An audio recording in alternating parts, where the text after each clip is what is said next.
అదే అదే అహల్య అంటే అచ్చం అహల్యలా ఉండే మీరా గారు అన్నమాట.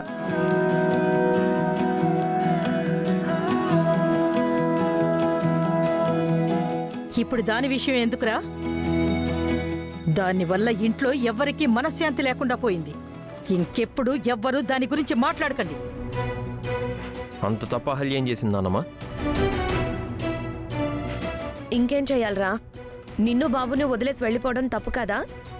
తల్లి లేక బిడ్డ ఎంతలా అలుమటిస్తున్నాడు. అసలు నువ్వు అహల్యని పెళ్లి చేసుకోవడమే తప్పు బామ్మర్ది. ఆ అనామకురాలు నీకు తగిందే కాదు. అహల్య అనామకురాలు ఏంటి బావా? అసలు ఏం మాట్లాడుతున్నావు? లేకపోతే అదేమన్నా ఐశ్వర్యవంతురాలేంట్రా? తల్లి లేదు, తండ్రి లేడు, తోబుట్టూలు లేరు, నా అన్నవాళ్లే లేరు, పుట్టింటి వాళ్ళు కూడా లేరు, ఏవీ లేదు. ఆ అనామకురాల్ని ఏరుకోరి మరీ తీసుకొచ్చావు. ఒక్కరోజైనా దానివల్ల మనశ్శాంతి ఉందా? అదొచ్చి మన 2 కుటుంబాల్ని విడదీసింది.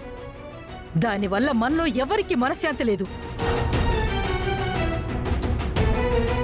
అలాంటి అనామకురాల్ని పెళ్లి చేసుకుని తీసుకొచ్చావు. కనకపు సింహాసనం మీద కుక్కను కూర్చోబెడితే అది దాని చెప్పు కొరికే బుద్ధి పోగొట్టుకోలేదన్నట్టుగా అహల్య కూడా దాని బుద్ధి చూపించి నిన్ను బిడ్డను వదిలేసి వెళ్ళిపోయింది. ఎందుకు బామ్మగారు ఇంటి కోడలి గురించి అంత చులకనగా మాట్లాడతారు? దాని గురించి మాట్లాడితే నీకేమైందే? నువ్వెందుకు మధ్యలో దూరుతున్నావు? నేను ఈ ఇంటికొచ్చినప్పటి నుంచి చూస్తున్నాను. మీరు అహల్య గారి విషయంలో చాలా అభ్యంతరంగా, అన్యాయంగా మాట్లాడుతున్నారు. మేమెవర్నో అంటే నీకెందుకే కడుపు నొప్పి? నువ్వేమైనా దాని అక్కవా, చెల్లివా, లేక నువ్వే అహల్యవా?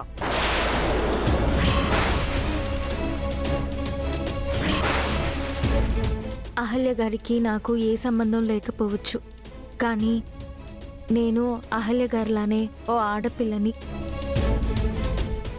అవునవును, నువ్వు నీ మొగుడిని వదిలేసి తిరుగుతున్నావు. ఆ అహల్య కూడా నా తమ్ముడిని వదిలేసి తిరుగుతుంది. ఈ విషయంలో కూడా మీ ఇద్దరికీ పోలికుంది. అక్క ఏం బామ్మర్ది అంతలా ఆవేశపడుతున్నావు? ఆవిడ అనేసరికి అంత పౌరుషం పుడుచుకొచ్చిందా? ఈ ఇంటితో మీరా గారికి ఏ సంబంధం లేకపోయినా సాటి ఆడపిల్లగా తను అహల్యని గౌరవిస్తున్నారు. మీరేమో అహల్య గురించి నీచంగా మాట్లాడుతున్నారు. అవునరా, మాట్లాడతాం. అది నిన్ను నా మునిమనవణ్ణి వదిలేసి వెళ్ళిపోయింది. బయట జనం ఎంత అవమానకరంగా మాట్లాడుతున్నారో తెలుసా?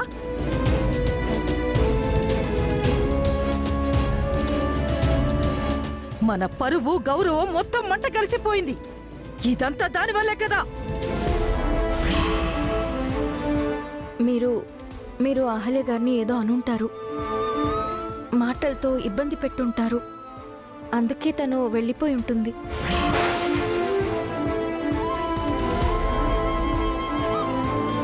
నాకు తెలిసి మీ వల్లే తను వెళ్ళిపోయి ఉంటుంది.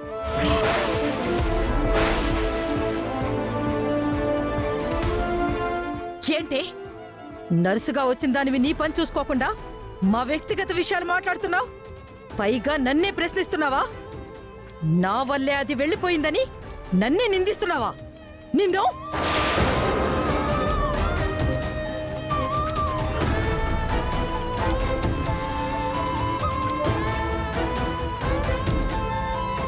మీరా గారు మాట్లాడిన దాంట్లో తప్పే ఉంది. అంటే నీ పెళ్ళం వెళ్ళిపోవడానికి నేనా కారణం? తన అభిప్రాయం తను చెప్పింది. దానికి ఎందుకు నాన్నమ్మా నువ్వు అంతులికి పడుతున్నావు? అహల్య వెళ్ళిపోయింది, ఇక రాదు అని మీరు అనుకుంటున్నారు. ఏదో ఒక రోజు ఇంటికి ఖచ్చితంగా తిరిగి వస్తుందనే నమ్మకం నాకుంది.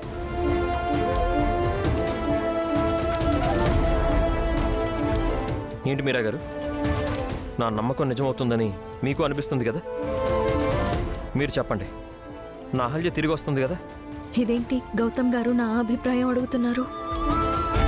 చెప్పండి మీరా గారు, మీ నోటితో చెబితేనైనా వీళ్ళ ఆలోచనల్లో మార్పు వస్తుందేమో.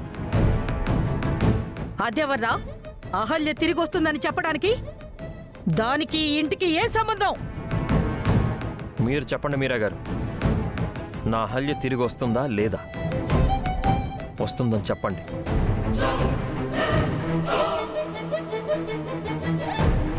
మీ మాట, మీ నమ్మకం నిజం కావాలని కోరుకుంటున్నానండి. అంతకు మించి నేనేం చెప్పలేను.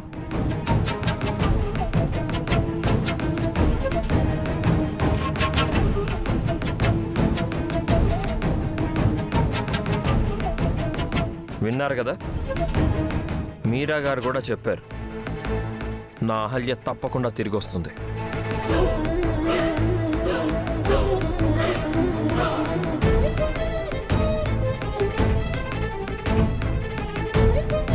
సరే నాన్న, మేమింక బయలుదేరుతాం.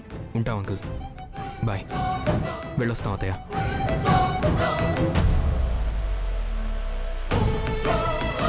వెళ్ళండి వెళ్ళండి, ఇంటికి వెళ్ళగానే యామిని గారి చేతుల్లో మీకుంటుంది.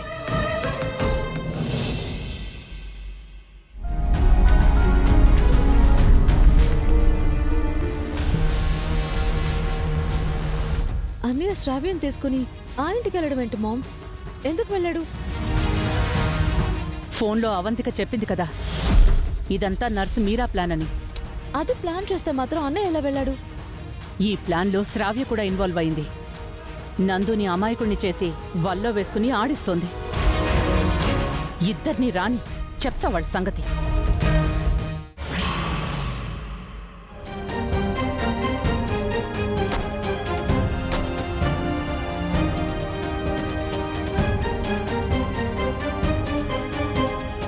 నువ్వు ముందులు శ్రావ్య, నేను కాస్త ఆగొస్తాను. అత్తయ్య ఏమైనా అంటారేమోనండి. అందుకే మనం కలిసి వెళ్ళకూడదు. నువ్వు ముందెళ్ళు, నేను వెనకే వస్తాను. మామయ్యతేనా అంటే నేను చూసుకుంటాను.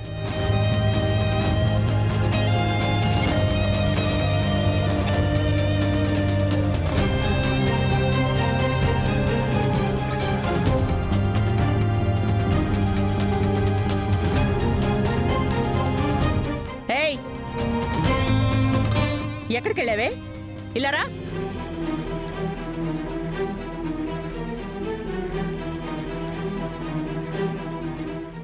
అది అత్తయ్య, నందు ఎక్కడా? ఆయన అన్నయ్య నువ్వు కలిసి ఎక్కడికి వెళ్ళారు శ్రావ్య? అడుగుతుంటే మాట్లాడవేంటే?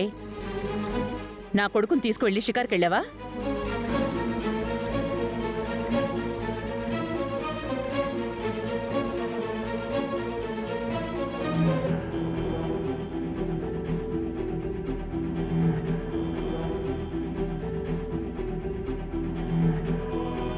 నువ్వెక్కడికి వెళ్ళావురా? మేమింట్లో లేని టైంలో దీన్ని తీసుకుని షికార్కి వెళ్ళావా? రేయ్, ఆ కవరేంటి?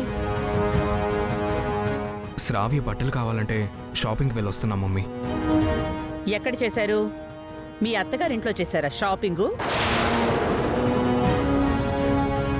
లేదు మమ్మీ, షాపింగ్ మాల్లో కొన్నాం. ఎటివరా?